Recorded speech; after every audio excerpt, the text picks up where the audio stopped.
कृष्णा भक्ति चैनल में आपका स्वागत है। इस वीडियो को लाइक करें, चैनल को सब्सक्राइब करें और बेल आइकन दबाएं।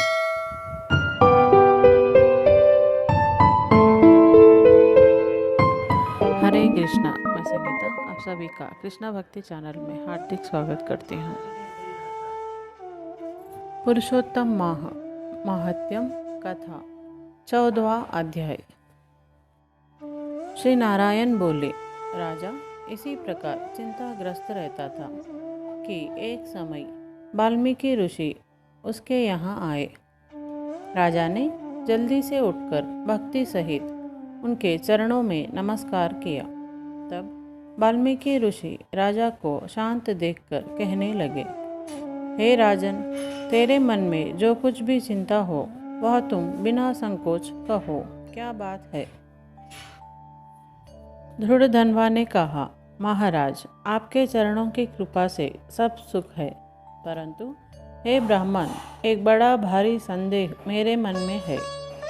सो उस वन के तोते के मुख से लगे हुए शूल को आप दूर करिए। वाल्मीकि ऋषि राजा के यह वचन सुन बोले, हे राजन, पूर्व जन्म में तुम द्रविड़ देश में ब्राह्मण के घर में ताम्रपर्णी के किनारे उत्पन्न हुए थे।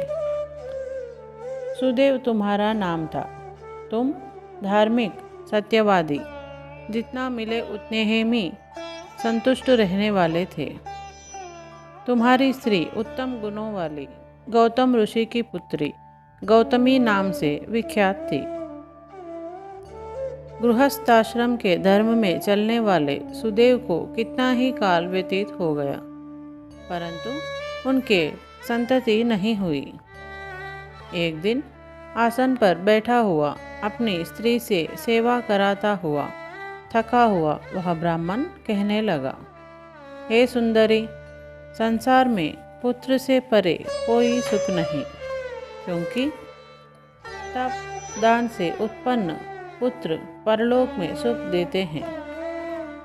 शुद्ध वंश में उत्पन्न हुई संतति इस लोक और परलोक में सुख देती है।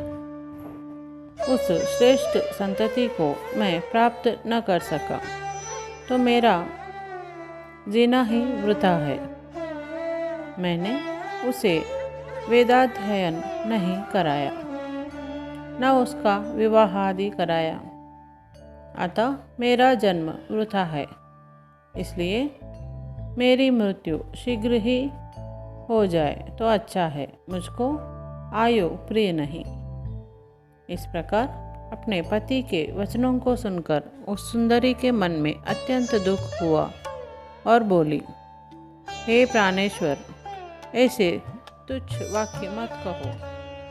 तुम्हारे जैसे वैष्णव शूरवीर कभी निराश नहीं होते। हे विप्र, आप सत्य धर्म में तत्पर रहे। आपने तो स्वर्ग जीता है।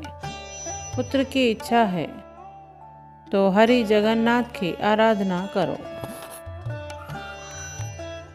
वह ब्राह्मण श्रेष्ठ अपनी धर्म पत्नी के ऐसे वचन सुनकर निश्चय के साथ ताम्रपर्णी नदी के किनारे चला गया। वहाँ जाकर पुण्य तीर्थ में स्नान कर महाभयंकर तप करने लगा।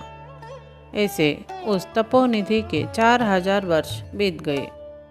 हे ब्राह्मण, उसके तप से त्रिलोकी कांप उठी। सुदेव का महाउग्र तप देखकर बड़े वेग से गरुड़ पर चढ़कर भक्तवत्सल श्री भगवान प्रकट हुए।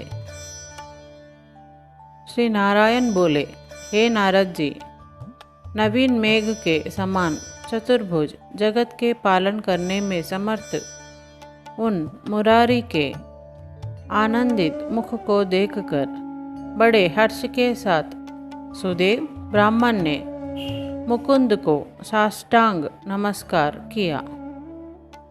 अथ श्री 14वां अध्याय समाप्त। जय बोलो कृष्ण कन्हैया लाल की जय।